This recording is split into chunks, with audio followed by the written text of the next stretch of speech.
नमस्कार मित्रांनो, मी आज तुम्हाला एक खूप छान अशी एक बोधकथा सांगणार आहे. वाल्याचा वाल्मिकी झाला. फार फार वर्षापूर्वीची गोष्ट. एका वनात एक वाल्या कोळी नावाचा दरोडेखोर राहत होता. तो वनात मार्गातून येणाऱ्या जाणाऱ्या लोकांना धाक दाखवून आणि भीती दाखवून लुटायचा.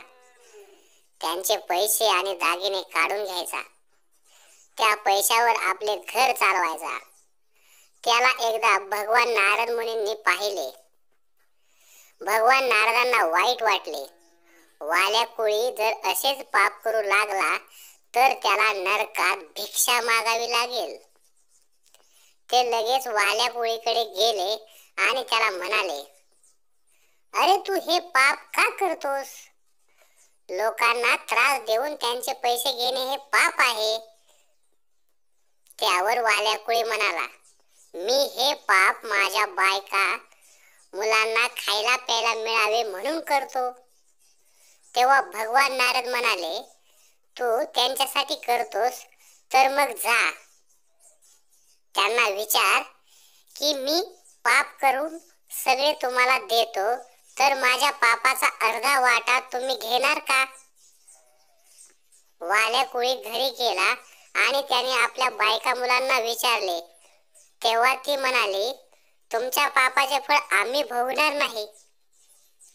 तुम्ही लोकांना त्रास देऊन पैसे मिळवता तर त्याचे पाप तुम्ही भोगा. हे ऐकल्यावर वाल्या कोळ्याला वाईट वाटले आणि आपण एवढी वर्ष निरपराध लोकांना फार त्रास दिला, त्याला त्याचा कर्माचा पश्चाताप झाला. तो लगेच भगवान नारद मुनींना शरण गेला आणि म्हणाला, आपण मला क्षमा करा, या घोर पापातून मला मुक्त करा. तेव्हा भगवान नारद प्रेमाने म्हणाले, वाल्या, तुला पश्चाताप होतोय ना?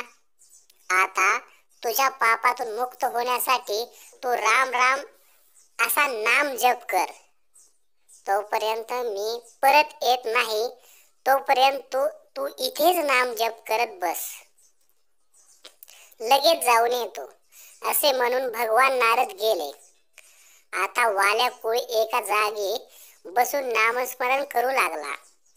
त्याला राम राम असे म्हणता येत नव्हते, म्हणून तो मरा मरा असा नामजप करायचा. पण तो नामस्मरण फार मनापासून करत होता. असे करता करता एक दिवस गेला, 4 दिवस गेले, एक आठवडा झाला, तरी वाल्या कोळी नामस्मरणच करत होता. 1 मास 2 मास असे करत करत वर्ष झाले, पण भगवान नारद आले नाहीत.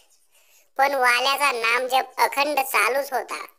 तो ज्या रानात बसला होता तेथे वाल्या कोळ्याच्या भोवती रानातले लाल मुंग्यांनी वारूळ बनविले, तरीही वाल्या कोळी उठला नाही. हळूहळू वाल्याचे सगळे शरीर मुंग्यांच्या वारुळाखाली झाकले गेले.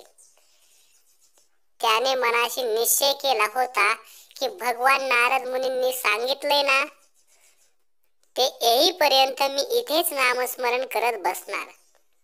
असे न खाता पिता शेकडो वर्ष नामजप करणाऱ्या वाल्यातला देव प्रसन्न झाला आणि त्याला म्हणाला, मी तुझ्या नामस्मरणामुळे प्रसन्न झालो आहे.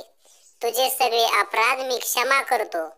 तू आता वाल्या कोळी नाहीस, आजपासून वाल्मिक ऋषी आहेस.